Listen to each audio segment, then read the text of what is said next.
સુરત શહેરના અમરોલી વિસ્તારમાં પ્રેમ સંબંધ એક અત્યંત કરુણ કિસ્સો પ્રકાશમાં આવ્યો છે। સામાન્ય ઝઘડાને ઉગ્ર સ્વરૂપ ધારણ કર્યું કે પ્રેમી આત્મહત્યાનો પ્રયાસ કર્યો અને તે જોત જતામાં જ ડઘાઈ ગયેલી પ્રેમિકાએ તાપી નદીમાં ચંપલાવી જીવન ટૂંકાવ્યું છે।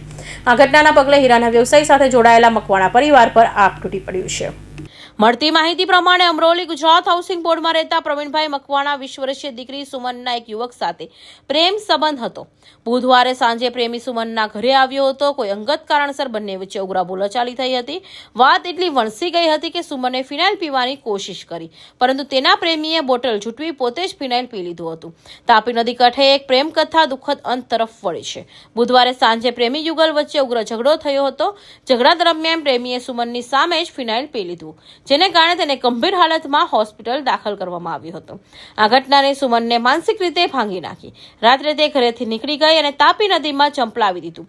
ગુરુવારે સવારે કોઝવે નજીકની સુમનનો મૃતદેહ મળી આવ્યો હતો, જેનાથી સમગ્ર વિસ્તારમાં ચકચાર મચી ગઈ હતી। આ ઘટનાને યુવા પ્રેમી યુગલોમાં માનસિક તણાવ અને નિરાશાના મુદ્દાને ફરી એકવાર ઉજાગર કર્યો છે। પોલીસે આ મામલે તપાસ હાથ ધરી છે અને બંને પરિવારોના નિવેદન લઈ રહી છે। દીકરીના મોતના સમાચાર સાંભળતા જ પરિવાર પાયમાલ થઈ ગયો છે। પિતા પ્રવીણભાઈની માનસિક સ્થિતિ કથળી છે, જ્યારે માતાને આઘાત સહન ન થતા બ્રેન હેમરેજ થયું છે।